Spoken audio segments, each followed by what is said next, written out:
네, 거액의 가상자산 거래 및 보유 논란이 불거져 탈당한 무소속 김남국 의원의 국회 윤리특별위원회 제소가 결정됐습니다. 그동안 민주당 지도부의 늑장 대응 등을 이유로 민심이 돌아서는 등 내년 총선을 앞두고 당이 위기에 빠졌다는 목소리가 커지자 결국 민주당에서도 김 의원을 제소하기로 한 것으로 보이는데요. 한편 윤 대통령이 어제 간호법 제정안에 대해 거부권을 행사하면서 간호협회와의 갈등이 불가피한 상황입니다. 주요 정치권 이슈들 짚어보죠. 김행전 국민의힘 비대위원, 김현정 전 더불어민주당 대변인 나오셨습니다. 두 분 어서 오십시오. 안녕하세요. 안녕하십니까. 윤리위 제소 이야기부터 해보겠습니다. 국민의힘에 이어서 오늘 민주당도 결정을 내렸습니다. 어제까지만 해도 선뜻 결정을 내리지 못하는 모습이었는데 오늘 오전에 이 전격적인 결정, 그 배경 어떻게 보면 되겠습니까? 이재명 대표께서 윤리특위에 이제 제소하라고 지시를 한 것이고요. 예. 이제 검찰에서 이제 압수수색을 진행 중에 있잖아요. 그런 것도 있고 또 이제 당 진상조사단에서 조사하는 것이 현실적으로 상당한 시일이 소요될 것이다라고 이제 판단을 한 것 같고요. 그래서 좀 지체 없이 이것은 시간을 끌 문제가 아니기 때문에 그런 측면이 반영된 측면이 있는 것 같고, 또 하나는 이제 김남국 의원 본인이 지난번에 상임위 도중에 코인 거래한 사실을 또 인정도 했잖아요. 예. 이런 것들까지 다 포함해서 그 국회의원으로서의 공직자 윤리규범 준수 의무를 좀 위반한 거 아니냐, 이런 것까지 합쳐져서 윤리특위에 제소하기로 결정했다고 보시면 됩니다. 예. 네. 이 대표의 지시로 이제 결정이 되긴 한 건데 그동안의 결정을 못 내렸던 이유는 그럼 어떻게 봐야 되는 겁니까? 그 사실 지난번에 뭐 언론 보도에서 약간 좀 사실과 다른 내용들이 있었는데, 지난 쇄신 의총을 통해서 윤리특위 제소에 대한 의견들이 나왔지만 또 반대 의견들도 있었기 때문에 통일되지 못했기 때문에 그 결의안에는 담지 못했고, 그리고 이제 또 그 반대한 의견들의 내용이 일단 사실관계 규명을 좀 한 다음에 해야 되지 않느냐, 이런 의견들이 있었는데, 그럼에도 불구하고 조금 전에 제가 말씀드린 세 가지 이유로 인해서 이건 즉시적으로 좀 처리하고 그 사안을 매듭 짓고 이제는 재발 방지 대책으로 넘어가는 것이 좋겠다라고 당 지도부에서 판단한 것 같습니다. 알겠습니다. 글쎄, 민주당 내에서도 이것은 사법 리스크가 아니고 이재명 지도력 리스크다 할 정도로 이재명 대표의 리스크에 대해서 강력하게 반발했죠. 결국은 이재명 대표께서 본인의 최측근인 7인의 아주 핵심 인물인 김남국에 대해서 처리를 못했던 거예요. 민주당은 어떤 당이냐?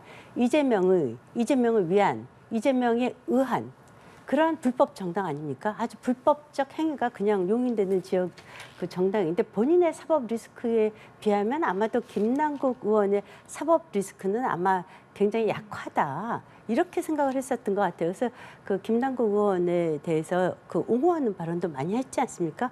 그러자 이제 오늘 급기야 민주당 의원 내부에서 분당하겠다라는 말까지 나오고, 아시다시피 국민리서치 에이스 리서치 조사 결과를 보면 윤석열 대통령의 지지율은 42.9%로 계속해서 오르고 있고, 20대의 지지율이 그 민주당의 지지율은 33.8, 이렇게 굉장히 많이 떨어졌죠. 20대의 지지율을 보면 그 많이 떨어졌어요. 그 국민의힘 같은 경우는 20대의 지지율이 28.8에서 42.0%로 무려 13.4%나 올랐어요. 반면에 민주당의 20대 지지율이 폭락을 했죠. 이런 것들이 굉장히 압박 요인으로 작용을 했었던 것 같아요. 그러니까 결론적으로 말씀드리면 최측근인 김남국 의원조차도 본인이 위태로우니까 잘라냈다, 이렇게 봐야죠.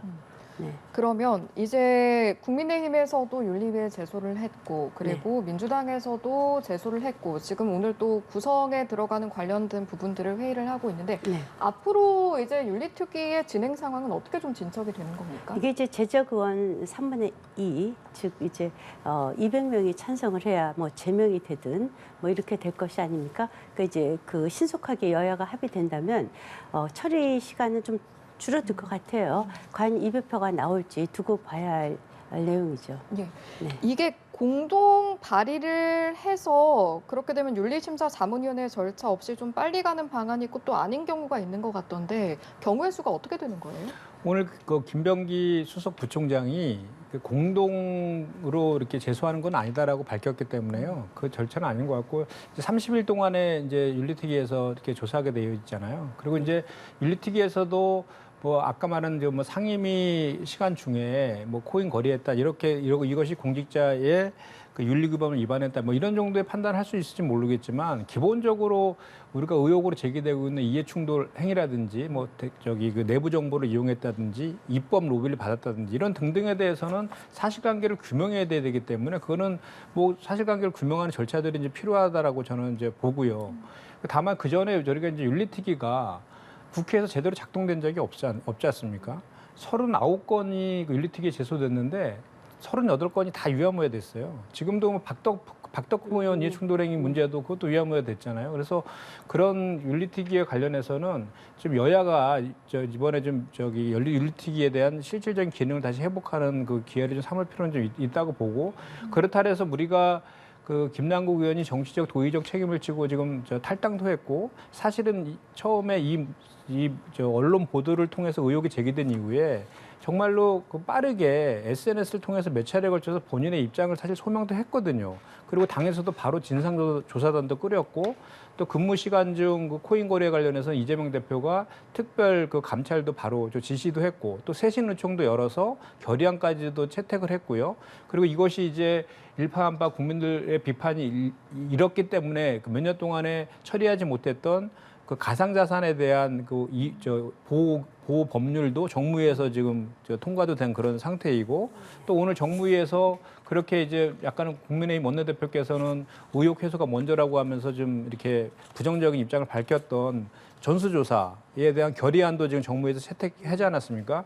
그렇기 때문에 지금 이 김남국 의원의 코인 거래와 관련된 내용들에 대해서는 사실은 그 시간적으로 보면 그 어느 때보다 가장 빠른 시간 안에 그 진행된 측면이 있습니다. 그리고 그 관련된 그 다른 국회의원들의 그 국회에서의 조치들도 빠르게 지금 진행되고 있기 때문에 이제는 이제 검찰에서도 압수수색이 진행되고 있지 않습니까? 그래서 법적인 책임이나 이런 소재들은 그 검찰 수사를 통해서 이제 밝혀야 될 것 같고 정치적 도의적 책임은 탈당을 통해서 그리고 지금 전에 말씀드린 그런 내용들이 이제 진행되었기 때문에 지금부터는 국회가 여야가 이제는 이런 문제들이 다시 발생하지 않도록 하는 재발 방지라든지 또는 과거에 했던 그 관행들 중에 잘못된 것들이 무엇이 있는지를 찾아내서 고치는 그런 단계를 좀 넘어가야 되지 않을까 이런 생각을 해봅니다. 네. 그 정무위에서 전수조사하자 또 가상자산 재산 등록하자 이렇게 민주당에서도 발의를 한 이유는 이번 김남국 사건과는 무관하게 그 전에부터 이미 추진되어 왔었던 겁니다. 그러니까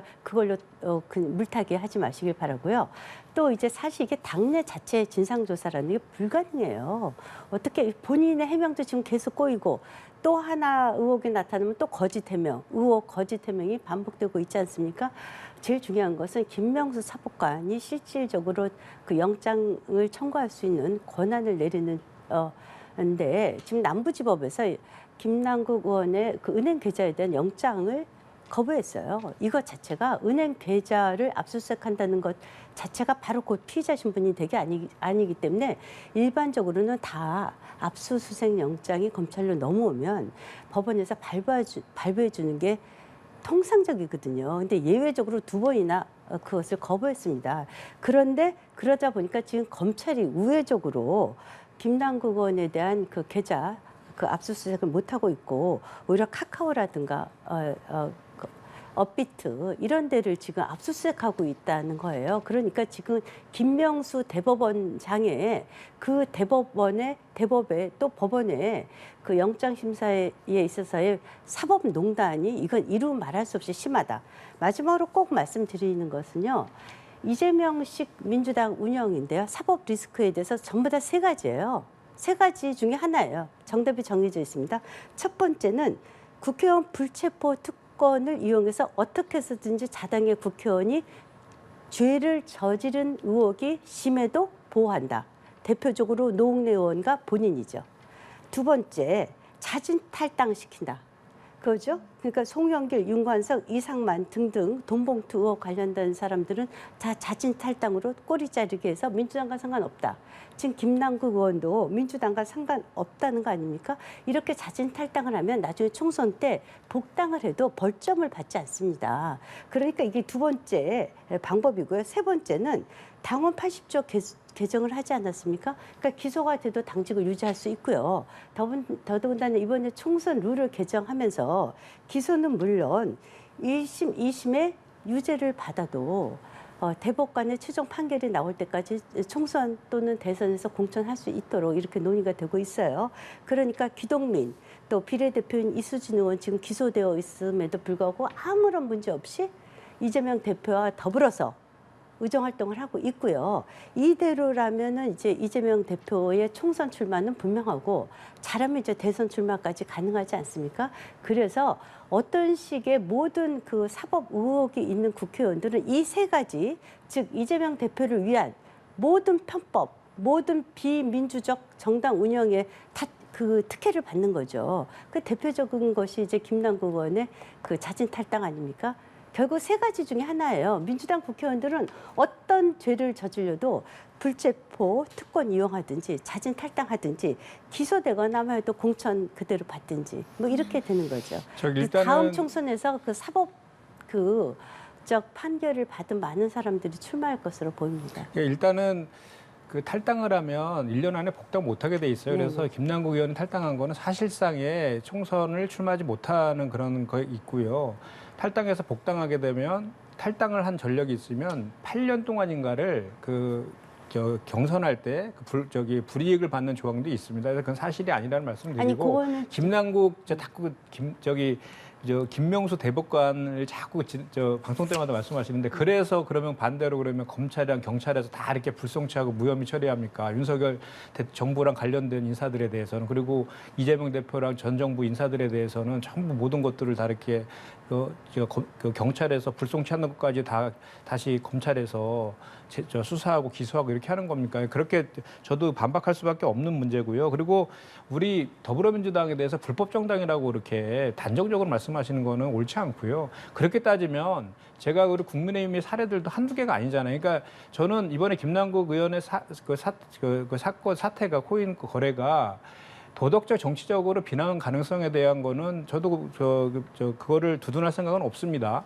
다만 법적인 아까도 말씀드린 것지만 그거에 대해서는 본인도 부정하고 있고 법적으로 다투겠다라고 하고 있으니까 그건 지켜볼 문제이고 제가 말씀드린 거는 정치적 도의적과 관련된 모든 그 상황들은 본인 탈당부터 지금 윤리 제소부터 해서 결의안 채택까지 등 다 지금 하고 있다라는 말씀을 제가 드리는 거니까 그것도 제대로 될 수 있도록 여야가 좀 그 머리를 맞대고 그냥 또 그것도 유야무야 되면 안 된다라는 말씀을 드리는 거고요. 국민의 눈높이에서 우리 더불어민주당이 돈봉투 사건에 의해서 이번에 그 상황으로 인해서 비난받는 거에 대해서 저희도 그거를 감수해야 될 영역이라고 생각하고 다만 이제 우리가 김남국 의원 탈당하기 때문에 민주당과는 상관없다 이렇게 하는 건 아니지 않습니까? 지금 윤리 제소도 지금 하고 있는 것이고 그리고 필요한 조사는 현실적으로는 쉽지는 않지만 그럼에도 불구하고 본인도 그렇고 당도 그렇고 필요한 조치는 앞으로도 가능한 범위 내에서 하겠다라는 것도 지금 얘기하고 있는 거지 않습니까? 근데 진상조사단장 맡았던 김병기 의원이 진상조사 사실상 좀 종료됐다고 봐야 한다 이렇게 말하는 검찰의 수사가 개시됐고 윤리특위도 넘어갔기 때문에 사실상으로는 이제 상당한 시간이 걸릴 것이다. 그럼에도 불구하고 본인은 당에서 자료 제출 등을 요구한다라면 내겠다라는 것까지도 하긴 했다고 얘기를 했기 때문에 현실적으로 상당한 시간이 걸릴 것이다라는 그것이 방점이라고 저는 좀 보고요. 이제 그렇기 때문에 저는 이번에 이 상황을 가지고 사실은 이게 금융위 통계를 보니까 우리나라가 코인, 그러니까 가상화폐에 대한 규제가 너무 미흡했던 부분이 사실은 이런 상황이 발생한 근본적인 원인도 사실 되거든요.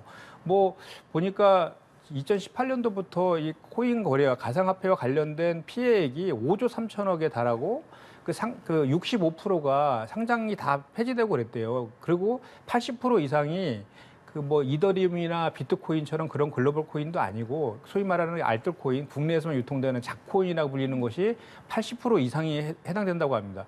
근데 이번에도 이믹스도 그런 알뜰 코인이라는 거 아닙니까? 그런 것들은 종목도 작은 거래량도 작은 데다가 또 이게 시세 조정 같은 것이 노출이 많이 돼 있어. 이런 문제들이 현재 우리 가상자산 시장 안에 거래소 안에 있는 거예요. 이런 문제들에 대한 개선점도 우리가 만들어서 좀 도출해야 될 필요가 있겠다. 그 말씀을 드리는 거고. 그래서 그런 쪽에 이제 관련된 법률에 대해서도 여야가 지금 머리를 맞대고 좀 개선을 해야 되지 않겠나 이런 말씀을 드리고요. 한 가지 덧붙이면 아까 말씀하셨는데 이 코인에 대해서 공직자 재산 신고에 포함하자라고 이번에 이제 여야 간에 합의가 됐죠. 그래서 5월 달에 빨리 그걸 시행을 하고 즉시 이제 시행하는 거를 이렇게 하는 것. 제가 아까 말씀드린 건 그것이 아니라 전수조사에 합의했다는 거 말씀을 드린 거니까 그건 아까 네, 전수조사 말고 말씀드렸습니다. 지금 말씀드린 그 공직자 재산 등록에 포함하자고 한 것은 민주당의 김한규 의원이 발의를 했어요. 그랬더니 이거 했다고 이제 또 굉장히 개딸들이 비난을 많이 하니까 김한규 의원께서 아니 이번 김남구 의원과는 무관하게 그렇죠. 이미 발의했던 거다. 그렇죠. 그 이것을 말씀 드린 못하게 거예요. 하지 말라. 예, 몇 년 전에 얘기했고요. 이미 그래서 몇 이제 년 그것과 전에 이미 관련돼서 말씀드리고 싶은 코인을 거는 그 공직재산에 등록해야 네네. 된다는 법안이 이미 몇 년 네네. 전에 발의되어 그리고 있었어요. 그렇기 때문에 저는 이 상황에 대해서 더불어민주당 김남국 의원의 그런 도덕적 비난 가능성을 변론을 하더라도 여야 공이 이 코인과 관련된 공직재산 등록과 관련된 이런 것들에 대해서 좀 너무 좀 이렇게 뭔가 해태하지 않았느냐 이 지적을 제가 아까 네. 말씀드린 그래서 이제 제가 말씀드리고 싶은 거는 정의 사제 구현단의 그 지성용 신부님 이분 맨날 이제 윤석열 대통령 탄핵하자고 하시는 분이죠. 이분이 이번에 이렇게 얘기하셨더라고요. 욕망이 없는 자만이 김남국에게 돌을 던져라.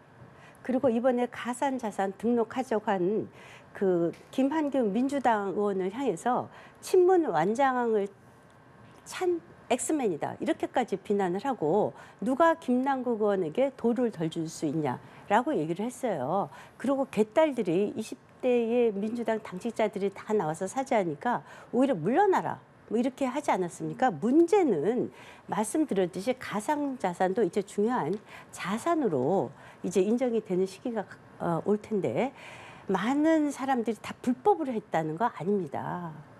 근데 문제는 김남국 의원이 불법적으로 했다고 보이는 이상거래가 너무 많다는 거예요. 예를 들자면 김치코인에 집중적으로 이더리움이라든가 비트코인에 글로벌 그 코인에 투자를 한 것이 아니라 그 잘 아시다시피 메콩 그 투자 메콩 코인 같은 경우에는 이 메콩 코인의 NFT는 구입하지 않고 가치 구입을 했는데 코인만 구입했다는 거예요. 그런데 그때 당시에 여당의 당직자가 메타 코인의 그 발행사에 근무를 하고 있었다는 거예요. 그러니까 사전 정보 유출의 혐의죠. 그리고 또 하나 글로벌 페이 토큰에 클레이페이라는 토큰이 있다고 해요. 저도 이거 오늘 보고 깜짝 놀랐는데 여기에 무려 출시된 지 한 달 만에 33억을 김남국 의원이 투자를 했대요. 이건 너무 이상하죠. 어떻게 사전 정보 없이 맨날 7년, 8년을 라면만 먹으신 분이 33억이라는 거액을 클레이페이 토인이 출시되자마자 한 달 만에 몰빵을 합니까? 이것은 사전 정보 없이 도저히 불가능한 투자예요. 그러니까 전체 가상화폐 투자자들을 불법으로 몰 필요는 없죠. 요는 이분이 한 투자 거래 의혹이 너무나 불법적인 요소가 많고 그래서 검찰로 통고가 된 거 아닙니까? FIU로. 그러니까 지금 알겠습니다. 그러니까 지금 자, 말씀하신 게 전부 다 말자는 거예요. 그러니까 그게 전부 다 잠시만요. 지금 언론 보도를 통한 의혹과 추정이잖아요. 네. 그러니까 그거에 대해서 검찰에서 수사가 그래서 중요하니까 밝혀질 거 그래서 아니겠습니까? 잠시만요. 무엇보다 중요한 게 예, 예. 김남국 짧게. 의원의 계좌에 대한 압수수색인데 그러면 지금 김남국 의원이 이거 어떻게 하라는 얘기예요? 그러니까 그래서 의혹과 여기서 추정이 잠시 정리를 있는데 좀 하겠습니다. 의혹과 예, 추정이 잠시, 있는데 어떻게 예, 했으면 잠시 좋겠어요? 정리를 검찰에 하겠습니다. 수사 중이고 네. 윤리 제소됐고 그래서 저는 본인 이제는 탈당했는데 더 어떻게 법원이 알아요?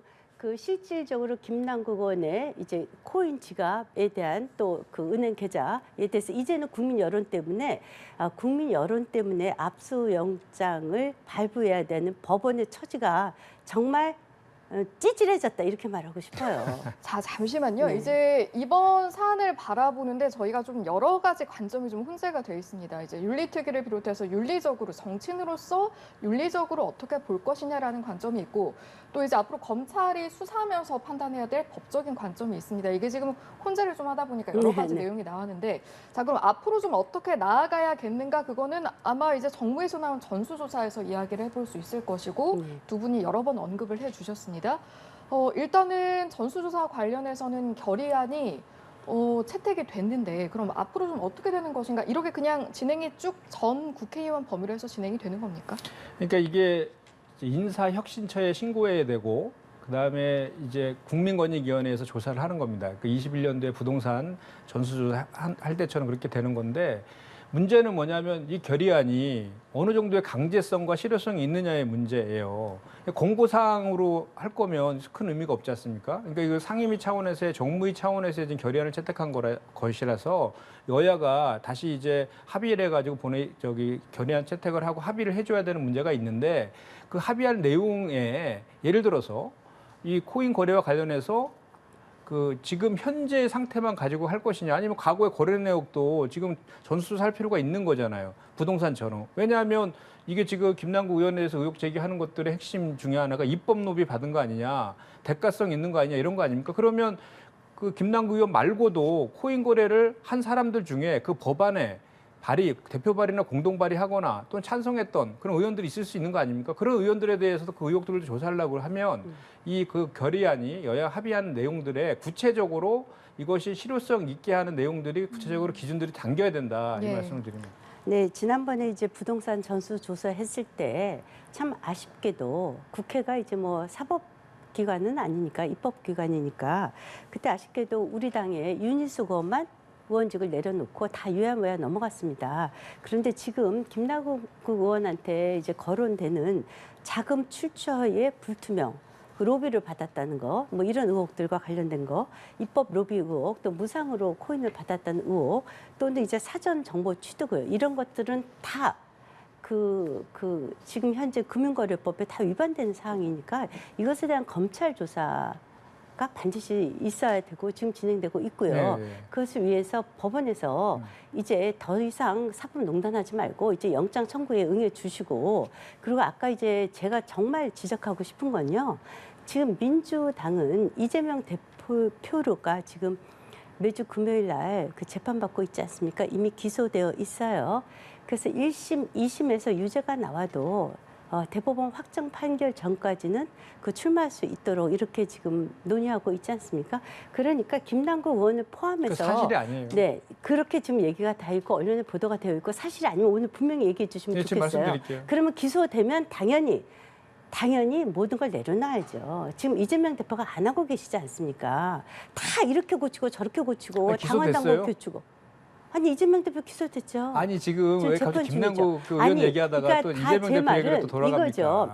송영길, 뭐 윤관석 지금 문제를 일으키는 그럼 저도 뭐 지금 이상만 국민의힘 또 의원 김남국 의원 등등이 이런 거 관련된 국민의힘 의원들 얘기 쭉 다 말씀드릴까요? 네, 저희 당은 다 기소가 돼도 1심, 2심에서 유죄 확정이 나도 또 총선에 나오고 대한민국의 국회를 정말 신뢰를 떨어뜨릴 거라는 거예요. 우리 당에는 설화를 일으킨 최근에 최고위원이 있습니다. 한 분은 1년 당원권 정지로 출마 자체가 못하게 왜 원천. 탈당 안 하세요 그분은? 네. 우리 그분은- 탈당했는데 탈당하는 거 아무 비판하시잖아요. 그분은 징계를 받았어요. 아니, 징계 당하면 지금 사퇴 문제가 안 해도 돼요. 뭐냐면 지금 문제가 뭐냐면 저희 당이 더 자, 저기 심한 민주당은 정치적 이거예요. 고의적 책임을 지고 있는 민주당은 거죠. 아니죠. 그냥 차라리 경징계하면 돼요. 탈당하면 더 낫죠. 탈당했다 나중에 다시 들어오면 못 되니까. 들어온다니까 자꾸. 김남국 의원이 네. 다시 돌아오겠다고 1년 안에 얘기를 못 했어요. 또 하나 들어온다니까요. 이렇게 되어 있어요. 징계를 받고 나서 탈당하면은 벌점이 제가 찾아봤더니 징계를 받고 탈당을 하면 그때 다시 들어오면 벌점을 받습니다. 그것도 근데 사실이 아니에요.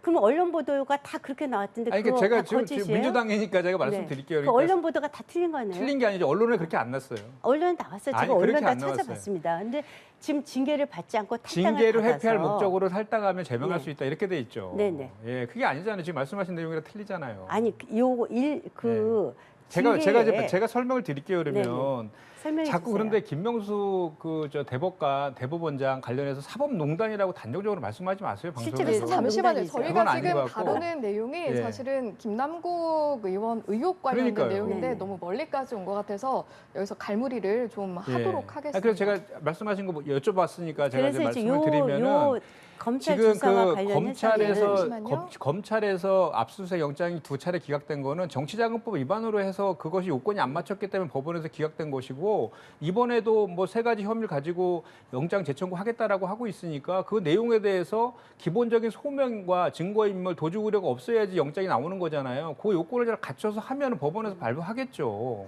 그래서 그거를 라인, 뭐 민주당이 라인 발부하라고 펀드- 말고 한다고 해서 라인 그 결과 펀드의 바뀌는 건 아니잖아요. 김 회장 다 의혹은 범죄 혐의는 충분하나 그 도주의 우려가 없다고 해서 영장 기각했다가 47일 만에 잡혔어요. 아니, 그래서 자, 알겠습니다. 이 그래서 내용은 대법원의 여기까지 판결도 하겠습니다. 뒤집고 그러는 겁니까 대통령께서? 대법원 못 판결을 믿어서 진단한다는 사법농단이라서 네. 그렇게 뭘 이야기하면 안 돼요. 말씀하시죠? 예. 알겠습니다.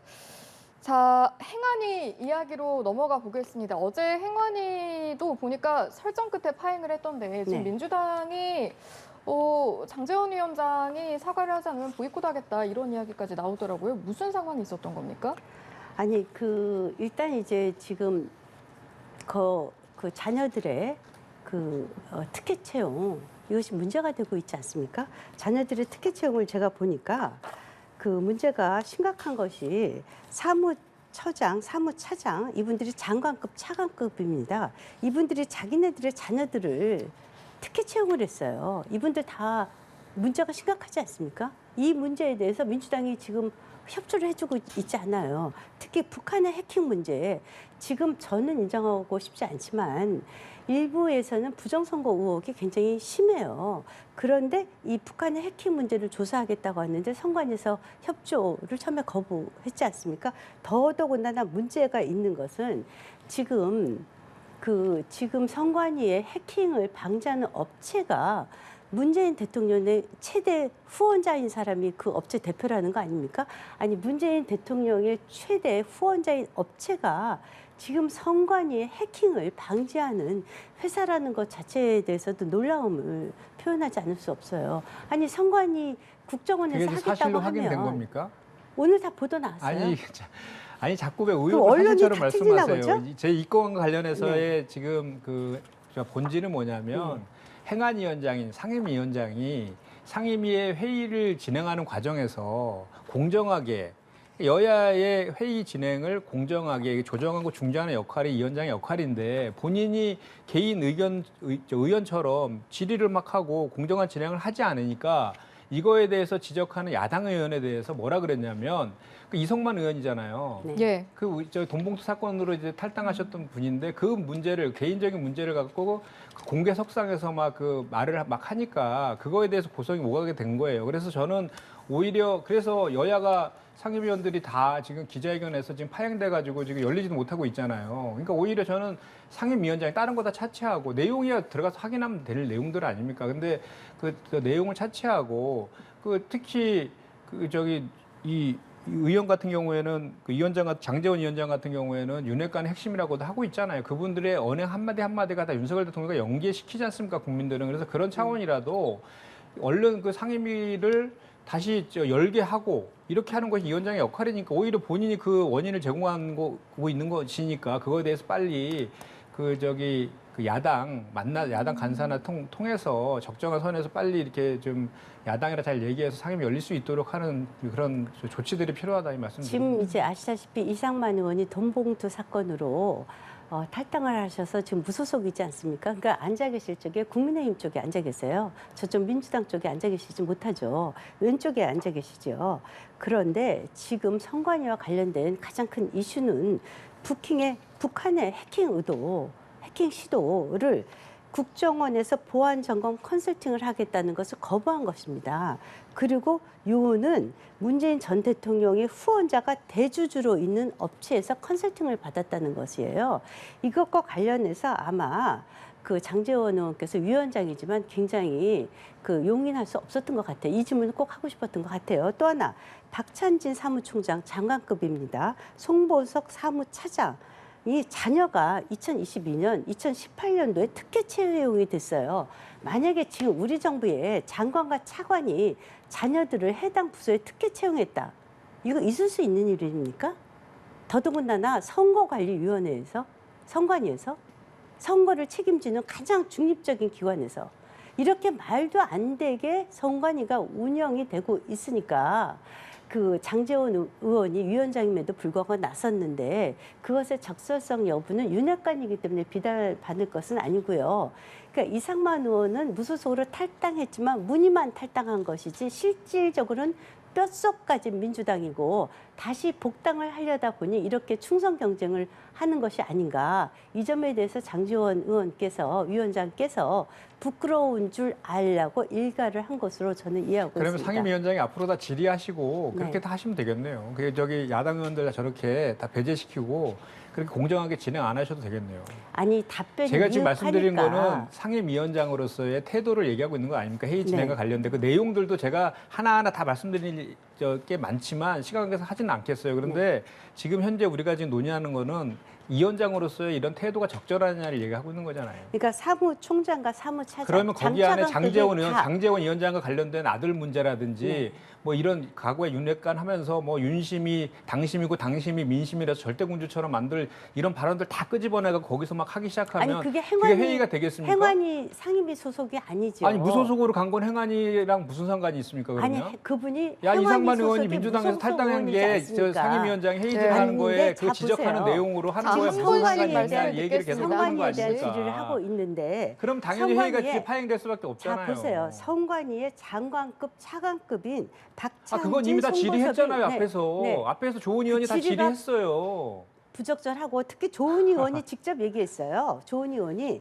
문재인 전 대통령이 후원자가 대주주로 있는 업체가 컨설팅한 거 이런 것들을 질의를 원활하게 좀 더 질의를 잘하게 하기 위해서 위원장께서 좀 과도하게 개입을 하셨다라고 과도한 개입을 얘기할 수는 있을지 몰라도 본질이 흐리지는 않는다는 말씀이에요. 의사 진행을 실질적으로 위법적인 사항을 분명하게 드러나기 위해서 의사 진행에 개입을 했다. 저는 이렇게 이해하고 알겠습니다. 있습니다. 예, 다음부터는 의사진행 공정하게 하면서 그런 질의도 하는 거로 이렇게 정리하시죠. 그래.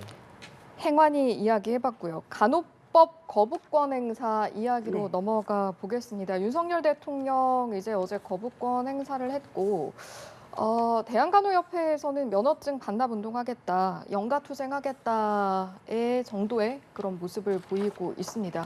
지금 상황 좀 어떻게 보시는지 궁금하네요. 이게 참 아쉬운 게요. 윤석열 대통령이 지난 대선 때 공약이었고 더 나아가서 21대의 국민의힘의 총선 공약이었습니다.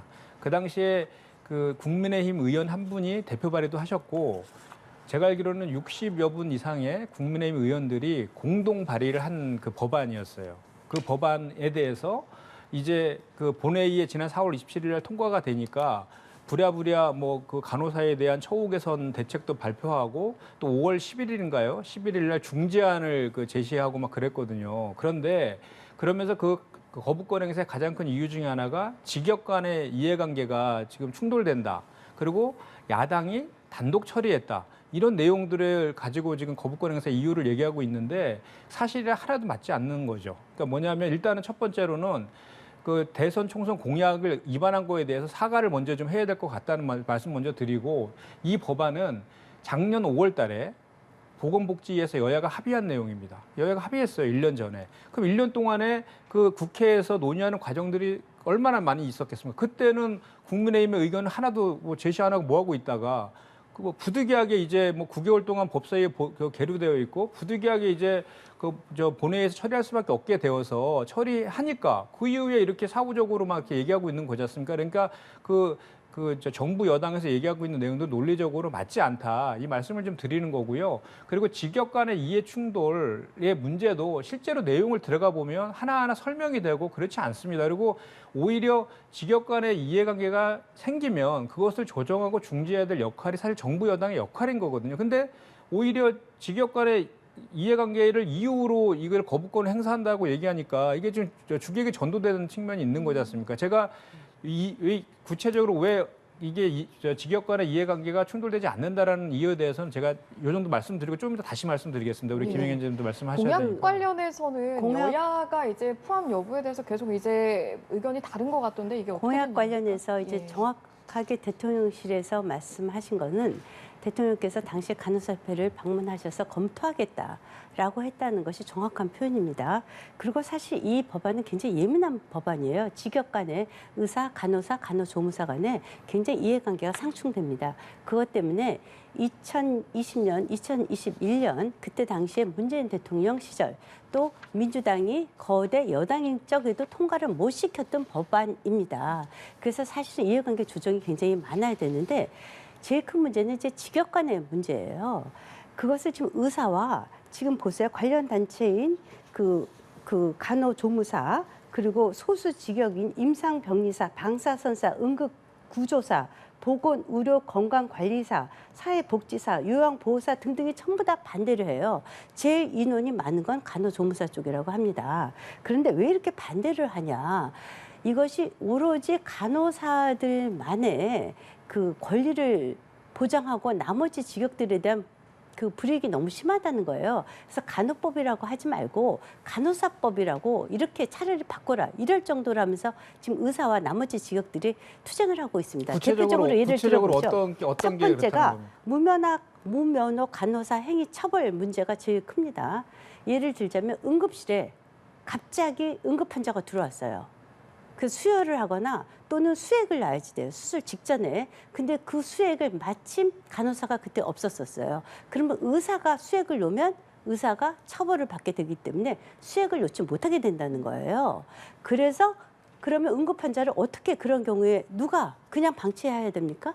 그래서 원팀 체제를 가져가야 되는데 의사와 간호사와 여타 간호조무사 등등 특히 이제 그 방사선사, 응급구조사, 보건의료사 등등 임상병리사들 임상병리 시험도 다 간호사들이 하겠다는 것 때문에 지금 반발하지 않습니까? 그러니까 지금 우리 당의 입장은 이거예요. 간호사의 역할을 분명히 하고 처우를 개선하겠다는 것을 동의하겠다. 그것은 기존의 간호사법을 처우 개선 쪽으로 고쳐서 얼마든지 처우를 개선해 주겠다는 거 아닙니까? 지역 간에 이렇게 이해관계가 첨예하게 갈리는데 이렇게 간호사만을 중심으로 모든 법안을 고쳐놓으면 당장 의사들과 나머지 직군들에서 다 의료 파업 들어가겠다고 하지 않습니까? 그 재앙은 모두 국민들한테 떨어져요. 그러면 의사와 나머지 그 많은 직역들은 다 지금 이기주의로 이런 반대를 하는 것이 아니지 않습니까? 그러니까 지난 1년 동안에 그 과정 속에서는 정부 여당은 뭐 하고 있다가 이렇게 본회의 통과되니까 하느냐에 대한 지적을 제가 아까 말씀을 드린 거고요.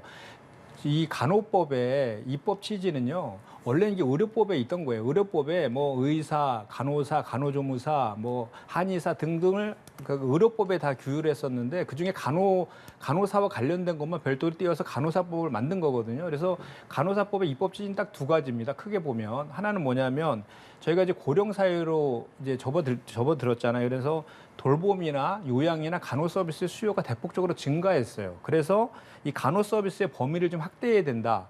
이것이 하나가 있고 또 하나는 우리 간호사분들의 노동 조건이 정말 열악하지 않습니까? 알지 않습니까? 그 선진국들 같은 경우는 간호사 한 명당 한 5명 정도의 환자를 돌보는데 우리는 15명 이상을 돌본다고 하고 초기 3년 동안 이직률이 66%가 넘을 정도로 노동 강도가 세다고 해요. 그래서 정부와 지자체에 대해서 간호사에 대한 처우 개선, 그거를 이제 법안에 담는.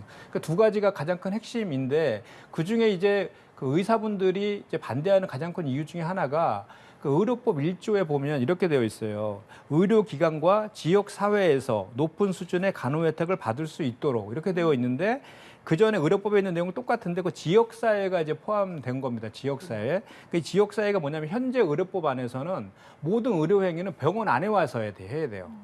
그러니까 뭐 병원에 오기도 거동하기 힘든 환자들도 많이 있지 않습니까? 그런 분들도 그 병원이 아니면 치료를 받을 수 없는 게 현재 의료법에 한계가 있어요. 그럼에도 불구하고 아까 말씀드린 것처럼 그런 그 병원 밖에서의 치료를 받을 수 있는 수요들이 대폭적으로 늘어나고 있으니 그와 관련해서 간호사분들께서 집으로 찾아가서 환자가 있는 집으로 찾아가서 할 수 있는 그런 범위들을 좀 넓히자라는 그런 취지이고 그것조차도 그 의사들의 그 지시를 받아서 하게끔 되어 있어요. 그래서 의사들의 그 영역을 침범하는 게 아니다라고 보건복지부 장관도 분명히 말씀을 드렸고요. 간호조무사 같은 경우에도 가장 대표적으로 말씀하시는 것들이 뭐냐면 현재 이제 그 학력, 고졸, 고등학교 고졸까지만 할 수 있다라고 그분들은 해석하는데 지금도 고졸이 아니라 대학을 졸업하신 분들도 간호조무사를 다 시험 보고 하고 계시거든요. 그래서 그 문제도 아무 현실적으로 문제가 없다. 알겠습니다. 이게 확인이 된 내용이거든요. 그렇기 때문에 그 직역 간의 이해관계나 이런 것들에 대해서는 사실이 아닌 측면이 많다. 그리고 또 하나는 만약에 그런 것이 있다라고 하면 그거에 대해서는 얼마든지 지금 말씀하신 것처럼 여야가 그전에 안 한 거에 대한 아쉬운 점이 있지만 앞으로라도 그런 것들에 대한 조정들은 얼마든지 할 수 있다. 이 말씀도 민주당에서 하고 있는 거 아닙니까? 얼마든지 할 수 있다 그랬는데 그냥 바로 그냥 처리해버렸죠, 단독으로. 아니죠. 그래서 자 보세요. 자 여러 가지로 아까 이제 간호사 분들의 그 의료 서비스가 굉장히 중요하죠. 근데 그들의 처우가 뭐 굉장히 열악해서 뭐 퇴직을 많이 한다. 평균 9년 정도 있다 퇴직을 한다고 그래요. 의사들은 지금 평균 재임 기간이 5년이라고 해요. 지금 이게 전체적으로 간호사뿐만이 아니라 의료 체제 전체의 원팀을 제대로 손을 봐야 되는 시점인데 이것이 특정 이해 직역의 권리만을 주장해서 갈 수는 없다는 얘기를 드리고요. 독립의료기관이 간호사들이 직접 개설할 수 있게 되면 질 낮은 의료기관이 양산될 것일까 봐 우려를 하고 있고요. 독립의료기관을 개설할 수 그래서, 없고요. 아까 네. 전에 말씀드렸지만 없고요. 그다음에 지금 의사들의 그 정원이 몇 명인지 아세요? 3,058명이에요. 네네. 18년째. 네네. 그래서 그게 묶여 있죠. 네. 의사의 숫자가 상당히 지금 너무 적어요. 그렇기 때문에 지금 그 불법적으로 진료 보조 간호사라서 PA라 해서 그렇게 이제 불법적인 것도 지금 막 그렇게 지금 하고 있는 거예요. 그런 간호사분들이 10,000명 정도 있다는 거 아닙니까? 그런 것들도 예. 양성화 시켜야 된다. 그래서 이게 이제 이 법안의 얘기 취지예요. 이거죠. 그러니까 이번에- 국민들의 건강을 우선하자. 그러니까 이게 취지란 당연하죠. 말입니다. 당연하니까 이것은 단순히 간호원의 처우와 역할만 딱 두는 것이 아니라 원팀 체제로 제대로 얘기를 하자. 특히 간호조무사 자격을 특성화 고등학교 졸업이라든가 간호학원 졸업만으로 규정한 것에 대해서 이것이 바로 고졸 차별이다. 이 얘기를 지금 그게 하고 사실이 있는 아니라고 것입니다. 제가 말씀드렸습니다. 예, 여기까지 듣고 마무리하겠습니다. 두 분 고맙습니다. 고맙습니다.